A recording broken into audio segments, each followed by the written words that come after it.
प्रांतीय स्वायत्तता का आंतरिक क्षेत्र में प्रतिबंध।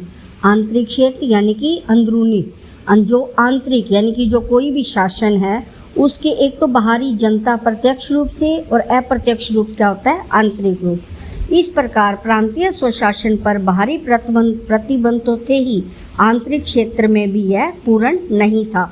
यानी कि जो मैंने बताया भी आंतरिक रूप से अंदर की शक्तियाँ, इसमें क्या है, लोकप्रिय मंत्रियों के हाथ में शासन की ऐसी शक्ति होनी चाहिए जो जनता के द्वारा प्रत्यक्ष रूप से निर्वाचित व्यवस्थापिका के प्रति उत्तरदायी हो।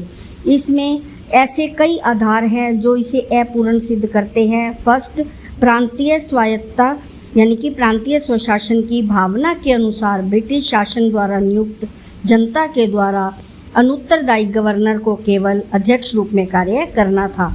यानी कि एक अध्यक्ष के रूप में, दिखावे के रूप में उसे कार्य करना था। उसे ये नहीं था कि उसे कोई वास्तविक शक्ति नहीं थी, उसे अध्यक्ष न बनाकर वास्तविक अध्यक्ष बना दिया गया। नेक्स्ट पॉइंट है, वित्तीय मामलों में भी गवर्नर को असाधारण शक्तियाँ प्राप्त थी। सारा बजट उसकी देखरेख में तैयार होता था। नेक्स्ट पॉइंट है, मंत्रियों की नियुक्ति और पद नियुक्ति, यानी कि जो उनकी नियुक्ति है और उनके पद को नियुक्ति, यानी कि उनके पद की शक्ति भी उसके पास थी। किसके पास? जो गवर्नर है। गवर्नर ही उन्हीं मंत्रियों की नियुक्ति करता था, उनका बंटवारा करता और बैठक बुलाता था। नेक्स्ट पॉइंट है, प्रतिबंधों के बावजूद भी वो थोड़े बहुत जो अधिकार थे वो मंत्रियों के पास बचे थे। इतने प्रतिबंध जो थे, यानी कि इतने बंधन लगाए गए थे, उनके बाद भी कुछ अधिकार जो थे वो मंत्रियों के पास थे। उनके पास क्या थी? सार्वजनिक सेवाओं ने भी अनेक बाधाएं उपस्थित की, यानी कि अनेक कठिनाइयाँ।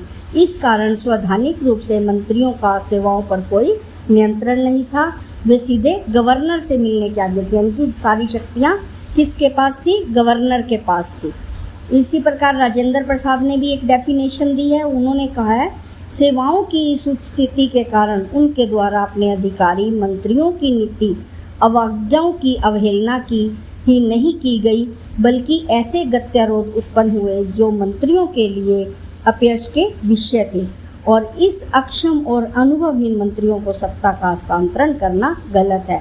यह किसने कहा? डॉक्टर राजेंद्र प्रसाद।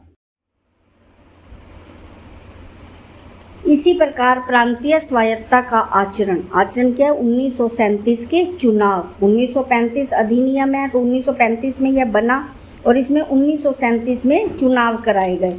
इसमें क्या किया? कांग्रेस द्वारा पद ग्रहण का निर्णय लिया गया। 1935 के अधिनियम के अंतर्गत गवर्नर को प्रांतीय शासन में हस्तक्षेप करने की शक्तियाँ प्राप्त थी। जो गवर्नर था वो क्या कर सकता था? अपना हस्तक्षेप कर सकता था, यानी कि कोई भी कार्य उसे सही नहीं लगता तो उस पर आश्वासन दे सकता था। प्रांतीय गवर्नर सरकारों के दिन प्रतिदिन कार्य में हस्तक्षेप नहीं करते थे। 8 प्रांतों में कांग्रेस ने मंत्रिमंडल बनाए। मौलाना आज़ाद ने भी इस बारे में एक क्या कहा है? यह एक ऐतिहासिक निर्णय था। तब कांग्रेस ने नकारात्मक नीति अपनाई थी। ये डेफिनेशन दी। नेक्स्ट आगे दिया, उत्तरदायी शासन में मंत्री तथा गवर्नर, यानी कि जो शासन था उसमें मंत्री और गवर्नर की क्या स्थिति थी। फिर नेक्स्ट पॉइंट है, कांग्रेसी मंत्रिमंडल पर मुस्लिम लीग के क्या आरोप थे? मुस्लिम लीग ने क्या क्या आरोप लगाए।